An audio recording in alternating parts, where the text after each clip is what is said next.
He fought for his country, but they refused to bury him.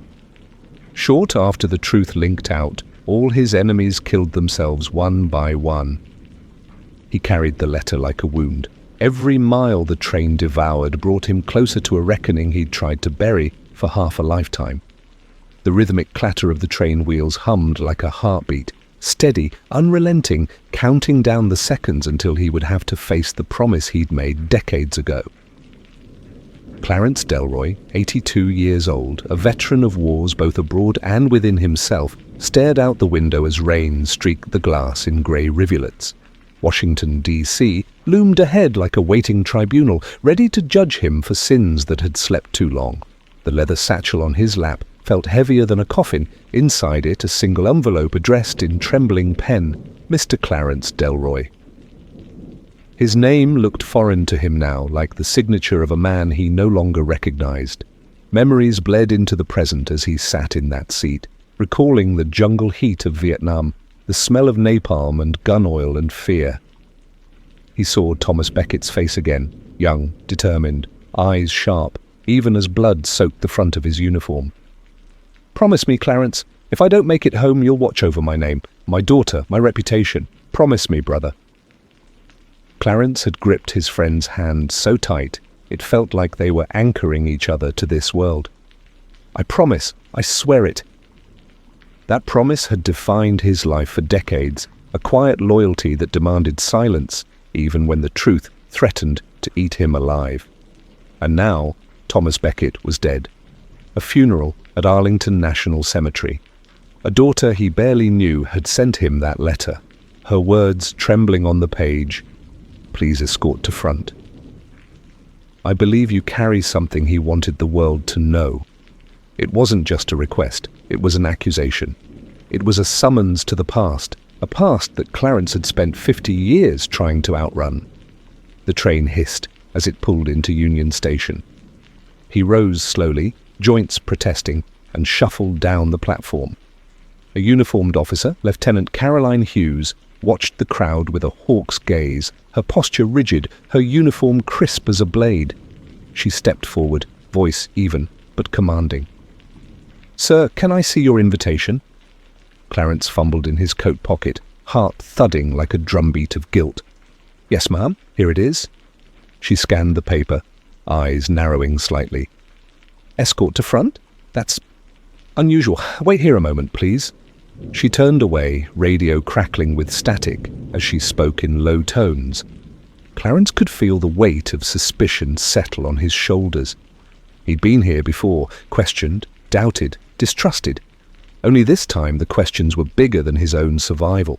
This time the truth had claws that could tear apart everything he'd sworn to protect. Hughes returned, her expression unreadable. "Sir, we're going to let you through for now, but stay close. We may have more questions for you later." Clarence nodded, the letter heavy in his hand. "Yes, ma'am. Of course."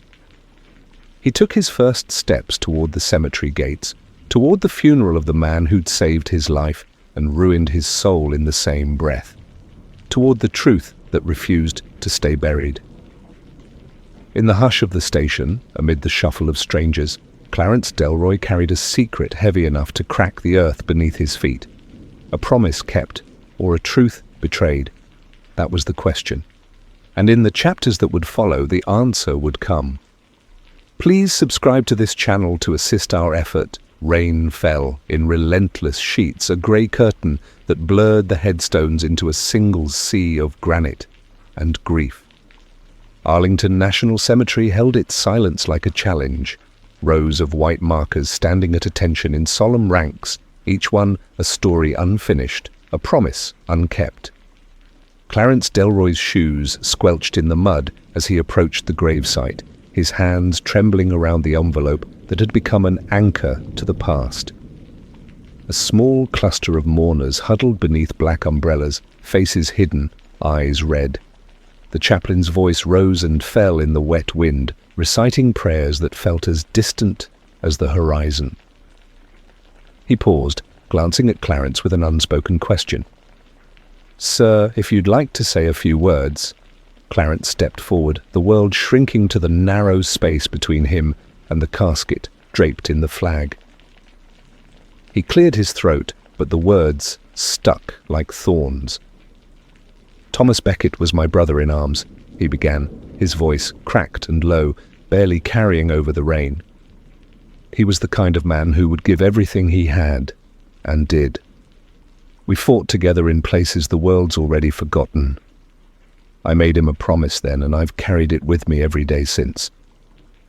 He held up the envelope, his hand shaking. This is what he wanted you to have. I can't pretend to know what's inside, but I know it matters." The woman nearest the casket, Thomas's daughter, stepped forward, her eyes searching Clarence's with a desperate intensity. Her name was Emily, and she looked just like her father. Same fierce eyes, same stubborn jaw. "Thank you, Mr. Delroy," she whispered, her voice raw. "Thank you for being here." He nodded, unable to speak as she took the envelope from his hand. For a moment, time fractured, and he was back in the jungle, blood on his boots, Thomas's last words still warm in his ears. "Promise me." The honor guard snapped to attention, rifles raised in synchronized precision. The shots cracked the air like accusations. 1, 2, 3. A bugle cried its lonely lament, and the rain fell harder.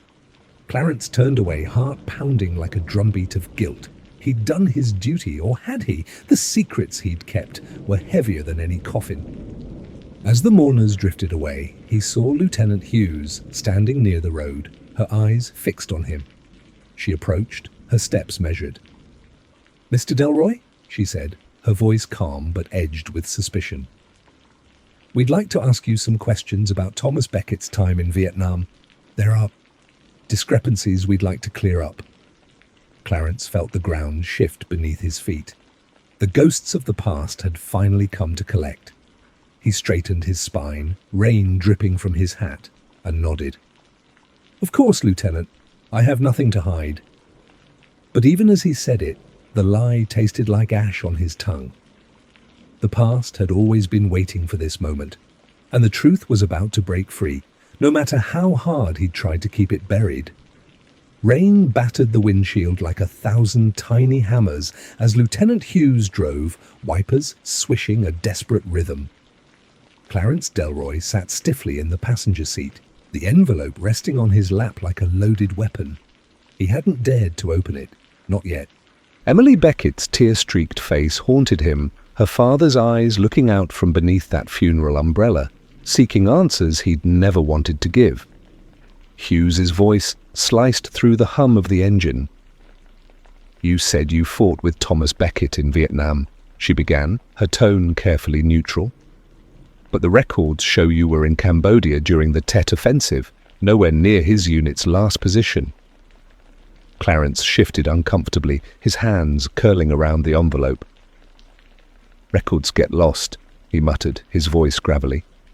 "People die. Things get complicated." Hugh's eyes flicked to him, sharp and unrelenting. "That's a convenient explanation." The road curved, the trees blurring into green shadows beyond the glass. Memories bled into the present. Jungle rot, the smell of napalm, screams that never stopped echoing. Clarence felt the weight of his promise like a shackle.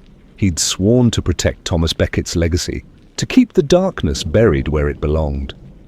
But now, with the envelope in his hands and the past clawing at his conscience, he wondered if that had ever truly been possible. "What's in the envelope, Mr. Delroy?" Hughes asked, her voice low but urgent. "Did Thomas leave you instructions? Evidence? A confession?" He shook his head, his mouth dry as dust. "I don't know," he rasped. "I haven't opened it. It was his dying wish that it go to his daughter. That's all I know." Hughes let out a breath, a mixture of frustration and pity. "We can't ignore this," she said. "There are too many questions, too many lives at stake."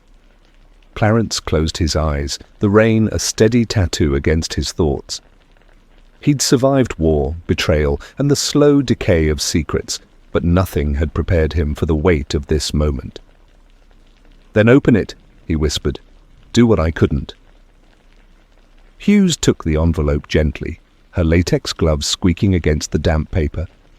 She slit the seal with practiced precision, the contents sliding into her hands, a stack of faded photographs, a dog tag crusted with blood, and a folded letter scrawled in a hand he recognized instantly. Thomas's handwriting.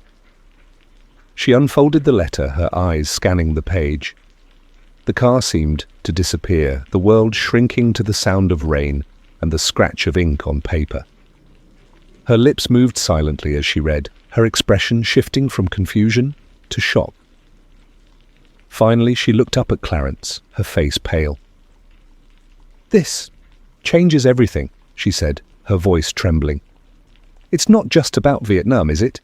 It's about what happened after, the cover-ups, the murders, the lies." Clarence's heart pounded like a war drum. "I told you," he muttered, his voice hoarse. "It's complicated." Hughes stared at him, her eyes hard and unblinking. "We're going to need backup," she said. "This isn't just a case anymore, it's a war." And in that rain-soaked car, with ghosts of the past pressing in on every side, Clarence knew the battle for the truth had only just begun. The sirens wailed in the distance, a cold reminder that the storm was more than just the weather. Hughes sat behind her desk at the station, the opened envelope spread out before her like a crime scene. The photos showed soldiers huddled in the mud, their faces hollowed by fear, a single figure standing apart, Thomas Beckett, rifles slung over his shoulder, his expression caught between defiance and despair. The dog tag, crusted with blood and grime, bore his name, though the corrosion had half erased the letters.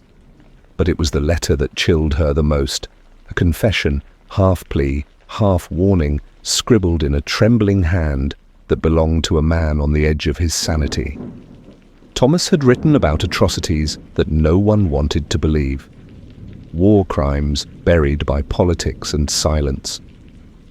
"We did things, bad things," the letter began, "things that can't be forgiven. And when the dust settled, they wanted it all to disappear. They wanted me to disappear too, but the truth has teeth, and it bites." Hughes felt the weight of those words settle in her gut like a stone. She had spent her career chasing criminals, the kind who left bodies in alleyways or ransacked homes in the dead of night. But this was different. This was a rot that ran deep, deeper than any single case. She reached for her phone, her fingers trembling. "Dispatch, this is Lieutenant Hughes. I need everything you can pull on Operation Iron Dagger, clearance code Delta 6. The voice on the other end hesitated. "Lieutenant, that file is restricted. Even top brass would need special authorization." Hughes gritted her teeth. "Then get me special authorization. We're sitting on a time bomb." The line went dead, replaced by the hum of an uncertain future. Across town, Clarence Delroy sat in his tiny kitchen, the envelope's absence like a phantom limb. His hands shook as he sipped coffee, black and bitter. He'd lived too long with these ghosts. Every time he closed his eyes, he saw the jungle, the bodies, the smell of burning flesh. The guilt had followed him home, worming its way into his bones. A knock at the door startled him. For a second, he thought it might be Thomas himself, come to drag him back into that green hell. But the dead stayed dead, at least most of the time. He shuffled to the door and peered through the chain.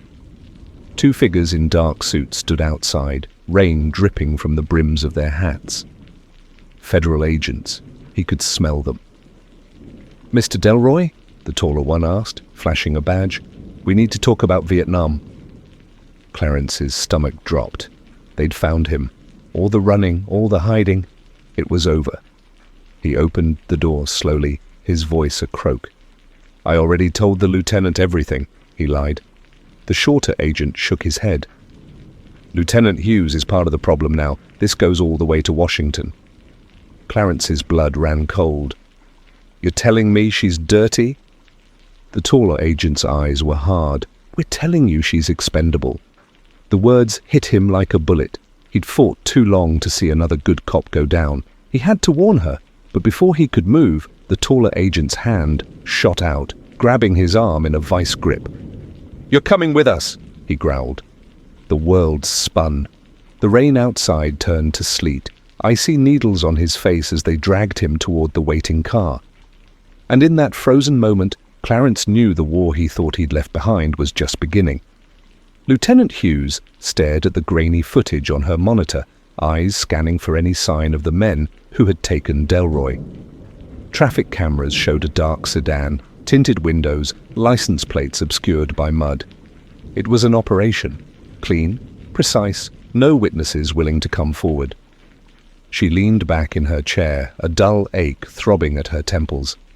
The letter, the dog tag, Delroy's sudden disappearance, it all pointed to something bigger than she could have imagined. She opened the file on Operation Iron Dagger, a classified operation that should have been buried with the dead. Pages of redacted text, whole paragraphs blacked out like scars. But the fragments she could read told a story of slaughter.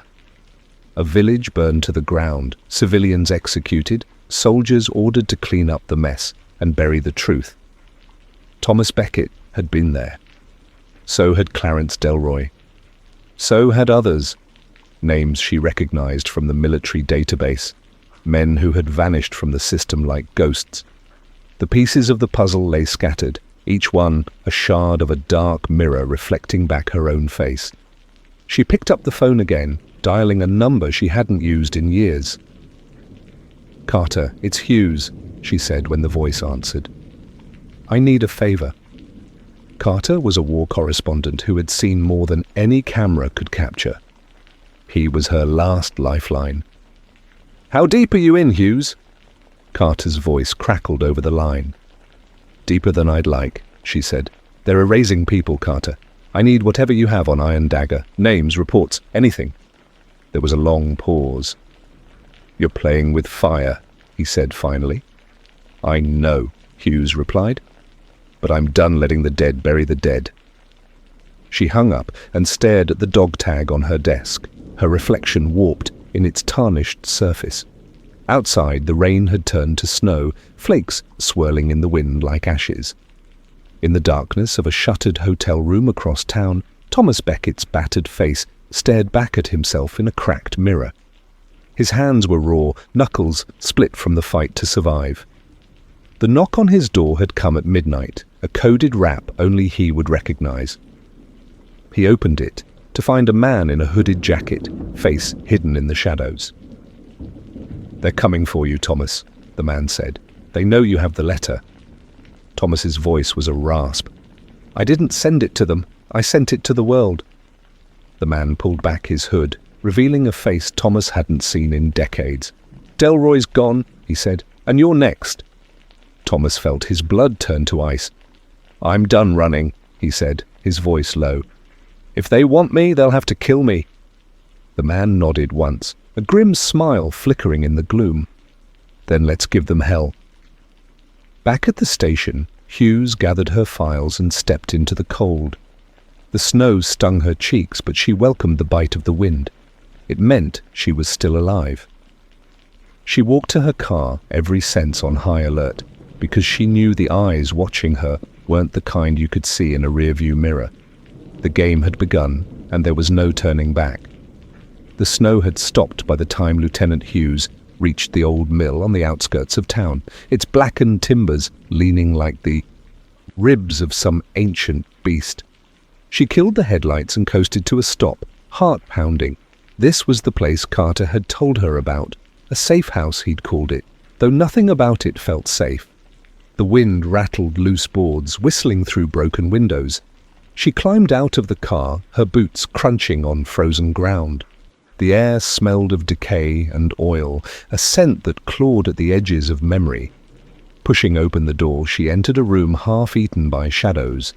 Moonlight slashed across the floor, illuminating old crates and rusted machinery.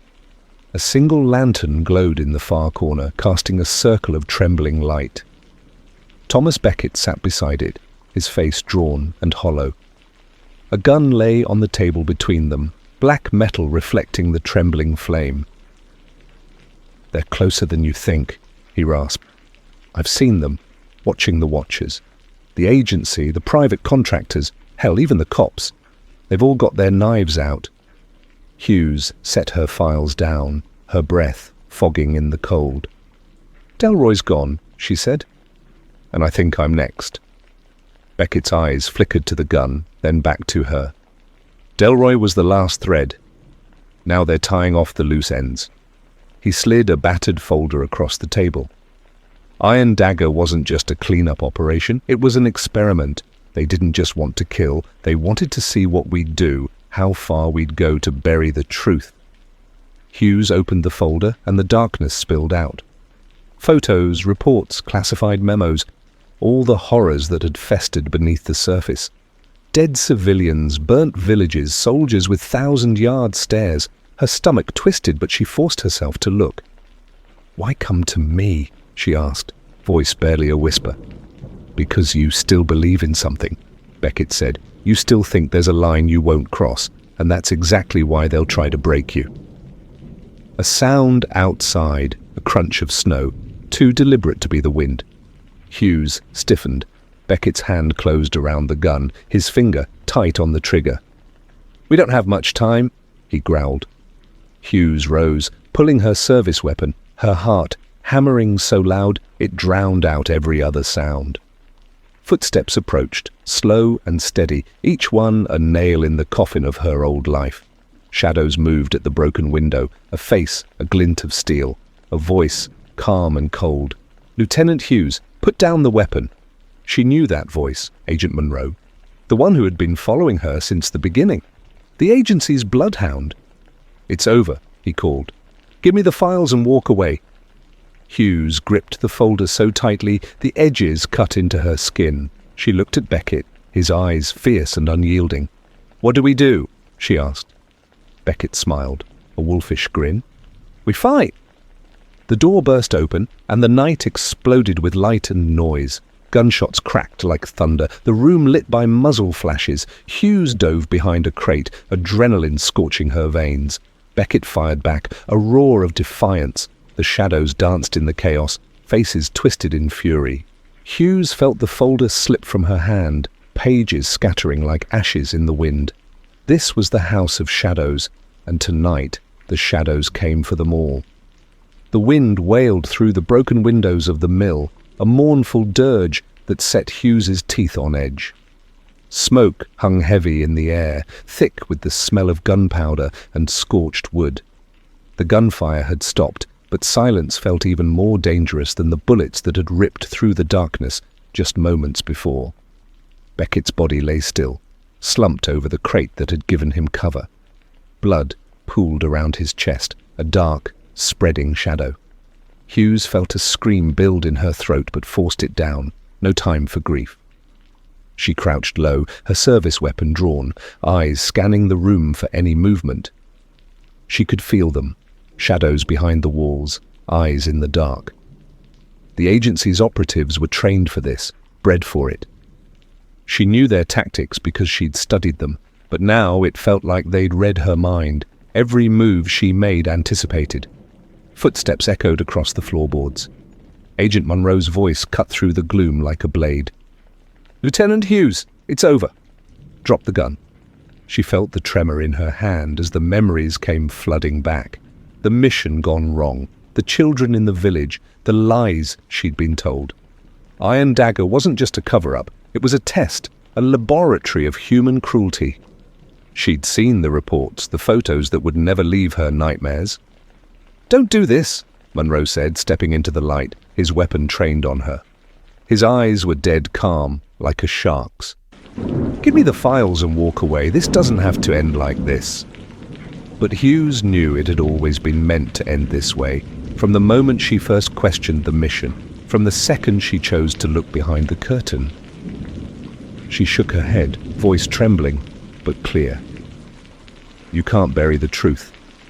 Monroe's smile was cold, a predator's grin. "The truth is what we say it is. This is bigger than you, Hughes, bigger than all of us." He raised his gun. Time slowed, every second stretching into eternity. She felt the weight of Beckett's sacrifice, the lives already lost, the weight of the folder clutched to her chest like a talisman. She thought of the victims, Delroy, the villagers, the families who'd never know justice. A single tear slid down her cheek as she leveled her weapon. "Not this time!" The shot rang out like a thunderclap, echoing through the ruins. Monroe staggered, his eyes wide with shock, the gun slipping from his fingers. Hugh's hands were steady now, her resolve ironclad. She advanced, each step a refusal to give up, to let them win. Monroe fell, his last breath a whisper of disbelief. Hughes stood over him, the folder heavy in her arms. She knew they would come for her now, more agents, more lies, but she would run, she would fight, she would tell the story. The cold night wind rattled the building's bones as she stepped into the darkness. Beyond the mill, the world was waiting. The truth would burn bright, even if she had to drag it into the light herself. And so, in the bitter wind and the blood-stained snow, Hughes disappeared into the night, the last stand of a lone warrior who refused to be silenced. Morning crept over the hills like a dying ember, its light weak and grey as it reached the charred remains of the old mill. Smoke still curled from the timbers, a silent testament to the violence that had unfolded there. Lieutenant Hughes moved like a ghost, each step deliberate, eyes scanning the horizon for any sign of pursuit. Her clothes were torn, her hair matted with sweat and blood, but her grip on the folder was unyielding. She had memorized every name, every file, every secret that Iron Dagger had hidden. The agency's reach was vast, its agents ruthless. She knew they would not let this stand. A crow cawed from a dead tree as she made her way through the forest, its call sharp and mocking. Memories clung to her like shadows, the children in the burned-out village, their faces etched into her mind, Beckett's lifeless eyes staring at nothing. Each memory was a weight, but also a fire that kept her moving. She thought of Delroy's family, of the villagers who had risked everything to help her, and of Monroe's dying words, that the truth was malleable, a tool of the powerful. But Hughes knew the truth had a voice. It was in every witness, every victim, every unmarked grave. She found an abandoned hunting shack deep in the woods and forced the swollen door open. Inside, dust lay thick over old newspapers and empty beer cans, a relic of a time when the world was simpler. She collapsed onto the floor, her breath ragged, and laid out the folder in front of her. Pages of classified documents, grainy photos of Black Ops teams, invoices for weapons shipments, transcripts of cold-blooded orders. Everything the world wasn't supposed to see. A single tear fell onto the papers, smudging the ink. "I have to finish this," she whispered to the empty room, her voice a trembling vow. Outside, the wind rattled the tin roof like the knell of distant gunfire. She knew she had to get this evidence into the right hands. A journalist, a senator, someone who still believed that the truth mattered. But even as she planned her next move, the forest seemed to close in on her, a silent army of shadows. The agency wouldn't rest until she was silenced. A branch snapped outside the shack, sharp as a gunshot. Hughes spun, gun raised, finger tight on the trigger. A silhouette appeared in the doorway, tall, lean, a shadow within a shadow. Her heart stopped. A voice came from the darkness, low and cold. "You've run far enough, Lieutenant." She recognized the voice. Agent Callahan, the agency's top fixer, the man they sent when things went from bad to terminal. His eyes gleamed like a wolf's, the same dead calm that Monroe had carried. "Give me the folder, and I'll make this easy," he said. Hughes's jaw tightened. She thought of Beckett, of the children, of every lie she'd uncovered. "No," she said, her voice steady as steel. Callahan sighed, a sound like disappointment and finality. "Then it ends here." He drew his weapon. The world seemed to shrink to the size of the shack, the air thick with the scent of fear and resolve. Hughes knew she couldn't win a straight fight, but she wasn't going to die cowering. She lunged, weapon raised, eyes blazing with the fury of 100 lost voices. A shot cracked like lightning, Pain exploded in her side, but she didn't stop. She tackled Callahan, the two of them crashing to the floor, a tangle of limbs and curses and gunfire. Another shot rang out. She wasn't sure whose. Blood sprayed the wall, a crimson bloom in the grey light. Silence fell like a shroud. Hughes lay on the floor, the folder clutched to her chest, Callahan's body beside her. His eyes were wide and lifeless. Her. Vision blurred, but she felt the folder's weight, the truth that couldn't be buried. With trembling hands, she pulled her phone from her pocket and hit record. Her voice was ragged, but fierce. "This is Lieutenant Hughes. If you're hearing this, I may be gone, but the truth is here. Iron Dagger. Look at the files. They can't kill the truth." They can't. She hit send, the file uploading to every contact she had left. As the cold dawn crept through the shack's broken windows, Hughes let the pain take her. But she smiled, just a little. Because the truth was out there now, and no one could stop it. A heavy silence hung over the command center of the agency's headquarters as screens flickered with news reports, social media feeds, and digital leaks. The world had begun to react. The files Hughes had sent rippled outward like a stone cast into still water. Waves of outrage, disbelief, and cries for justice. Headlines screamed, classified expose, the Iron Dagger files, cover-ups and corruption, and inside, look at the agency's darkest secrets, and whistleblower sparks global inquiry. In a dimly lit boardroom high above the city, Director Monroe's replacement, an angular man with ice-blue eyes and a reputation for burying problems, sat at the head of the table. His name was Nathaniel Cross, and his knuckles were white as he gripped the arms of his chair. "Who authorized this release?" he demanded, his voice a hiss of controlled rage. A dozen senior agents shifted uncomfortably, eyes darting to avoid his gaze. "Who let Hughes slip through our fingers?" A junior analyst, sweat beading on his forehead, stammered, "Sir, we believe Hughes acted alone, but the files, some are authentic, some are redacted, but the damage..." Cross cut him off with a sharp gesture. "The damage is done. That folder was never supposed to see the light of day." His jaw clenched. Now every major news outlet is demanding answers. Senators are calling for hearings. Our own allies are questioning their loyalty. In a corner, an older operative named Grayson, a veteran of too many black sites to count, leaned back in his chair, arms folded. Hughes was good. We underestimated her. Cross's eyes turned cold. Good? She's dead. And yet she's still a problem.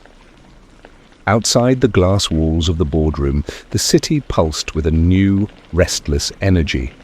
Protests had erupted overnight, small at first, then swelling into crowds that filled streets and squares. Voices rose together. Justice for the victims, down with the agency, no more secrets. Some carried candles and photographs of loved ones lost in silent wars. Others waved banners with the names of black sites, places Hughes had exposed, places that had never officially existed. In a cramped apartment across town, a freelance journalist named Maya Torres sat cross-legged on her couch, laptop balanced on her knees. Her eyes burned from sleepless nights, spent combing through the files Hughes had risked everything to send. Names, dates, operations, each line a bullet that tore through the agency's carefully constructed facade. She whispered to herself, "This is bigger than anything I've ever covered." Her phone buzzed with messages, some from colleagues asking for interviews, others from anonymous sources offering to corroborate parts of the story.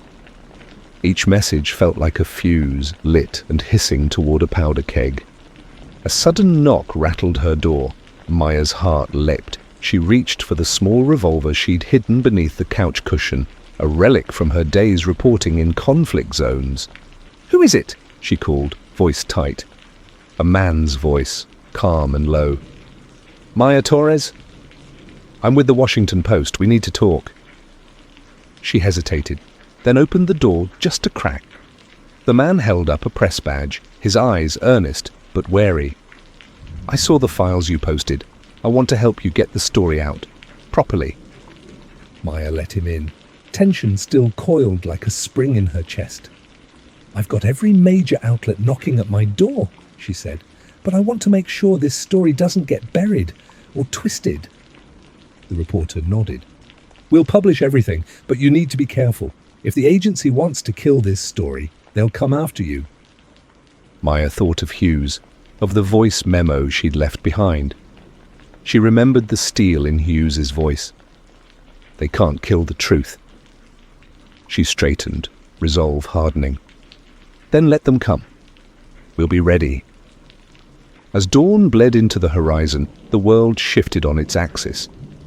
Government scrambled to respond, agency brass scrambled to contain the fallout, and the people, ordinary people who'd never heard of Iron Dagger, began to wake up to the truth that had been hidden from them for so long. In the shadows, the agency's kill teams prepped their gear. In the streets, protesters lit candles and chanted Hugh's name. And somewhere, in a place no one could find, the last of Hugh's allies prepared for what came next. The war wasn't over, the ripple had only begun.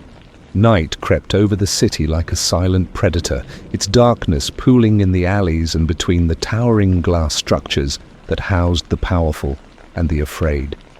Somewhere, deep beneath the agency's headquarters, in a forgotten sub-basement with walls lined with concrete and iron, Nathaniel Cross assembled his inner circle. The air smelled of cold metal and old secrets.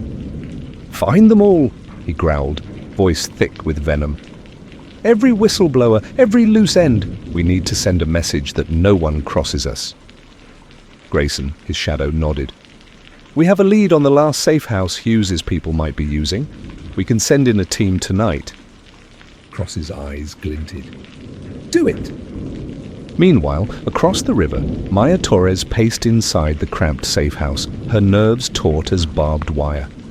Hughes's last files, the most damning of all, glowed on her laptop screen, an unholy testament to decades of hidden wars and broken lives.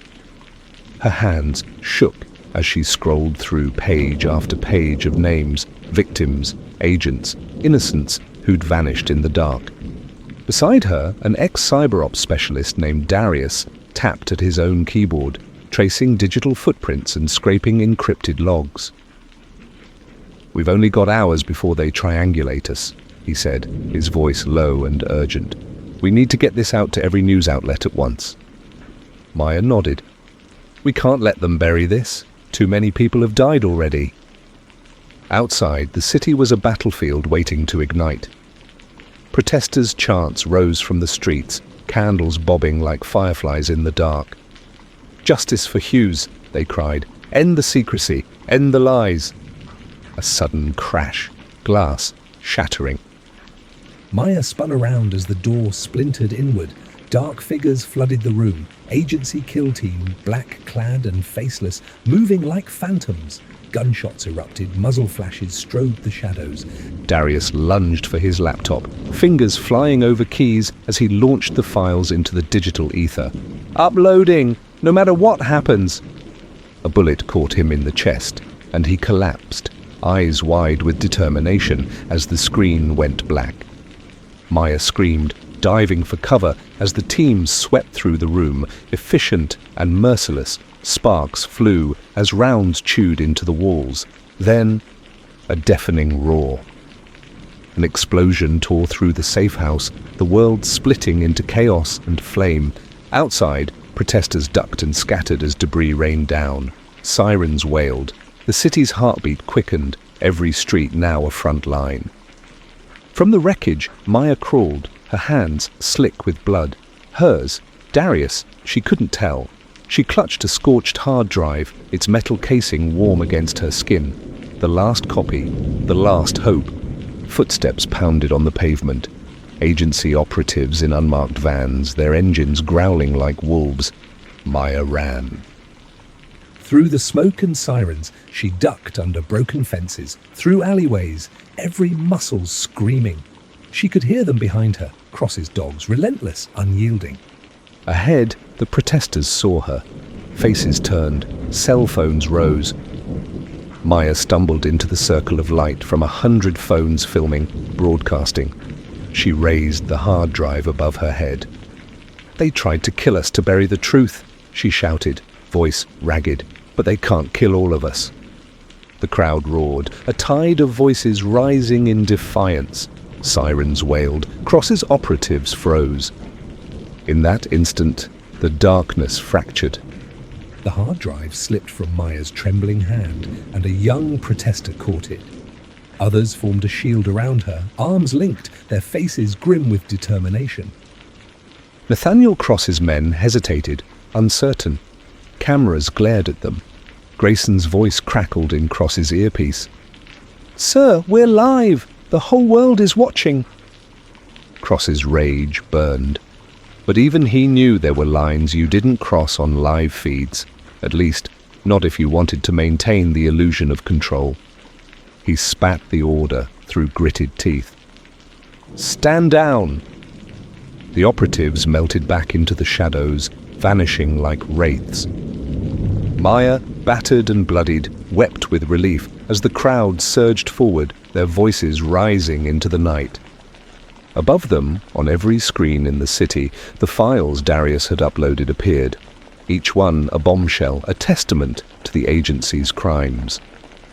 The world had changed, and in the darkness beyond the crowds, Nathaniel Cross retreated, his empire of secrets crumbling like ash. But even in defeat, he whispered to himself, "It's never over." For now, though, the people had won a small victory. Maya clutched the hard drive to her chest. The truth, once buried, had finally come to light. The days following the explosive reveal were unlike anything the country or the world had ever witnessed. The files Darius and Maya had risked everything to release spread like wildfire. News outlets replayed the footage of the safe house raid on loop, cutting between images of Maya's bloodied face and the cold efficiency of the black-clad operatives. Overnight, the once shrouded agency found itself in the harsh glare of public scrutiny, its secrets no longer safe in the shadows. A special congressional inquiry was launched, its hearings broadcast live to a hungry audience.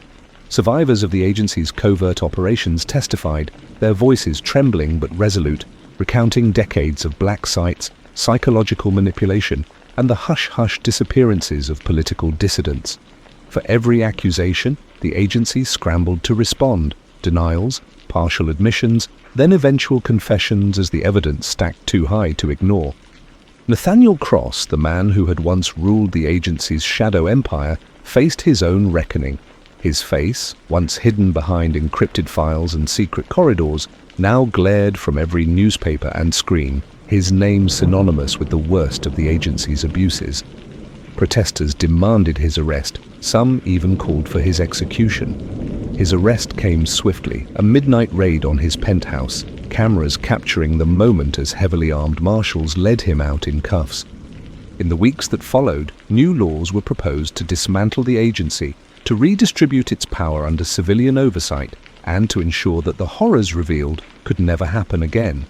But even as politicians and activists celebrated these reforms, some warned that the darkness could never truly be vanquished. Whispers persisted of black budgets, of shadow cells that had simply vanished into deeper darkness, ready to wait out the storm.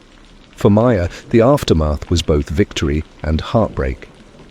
She testified at hearings, her voice steady, even as tears burned her eyes when she spoke of Darius's death, of the blood that had soaked her hands.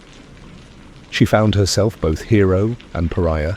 Some lauded her courage, others accused her of treason for exposing classified operations. Yet she never wavered from her conviction that the truth, however painful, was the only path to justice. The city streets where once the crowds had marched now hosted candlelight vigils and murals, portraits of whistleblowers, journalists and victims. Names once buried in redacted reports now etched into plaques and walls, a testament to the cost of truth. And yet, in a hidden bunker somewhere, files burned, some forever erased, some simply relocated to different hands. A new generation of operators, their identities hidden even from each other, watched as the politicians congratulated themselves. Among them, a figure in the shadows murmured, The game never ends. It just changes. And for Maya, watching from her small apartment, the laptop that had once held the agency's darkest secrets now sat silent. She knew the fight was not over, only that the world had finally opened its eyes. The darkness had been forced into the light, if only for a moment. And sometimes that was enough to begin again. Maya sat in her apartment, the echoes of the hearings replaying in her mind, like a broken record. Every time she closed her eyes, she saw Darius's face, heard the tremble in his voice as he'd made that final push to expose the agency's horrors. She knew the world had changed, at least on paper. Laws had been proposed and new oversight committees formed, but in the deepest corners of the intelligence world, shadows still moved. There were stories of entire programs going offline, only to reappear months later under different names. Whistleblowers and journalists still disappeared, some vanishing into the night without a trace, others found in ditches, their deaths ruled accidental. Public trust had been shaken to its core. The agency, stripped of its previous might, was now a shadow of its former self, but that didn't mean the darkness had gone away. The global network it had helped build, funding, blackmail, paramilitary, still pulsed like a living organism, adapting to the new world with terrifying ease. Nathaniel Cross's trial had become a media circus, every witness bringing forth new atrocities, each more horrifying than the last. The testimonies painted a picture of a man who'd become untouchable, a puppet master playing God with people's lives. Cross's stoic expression as the verdict was read, a sentence of life without parole, offered no comfort to those who had suffered. For some, it felt like justice. For others, it felt like too little, too late.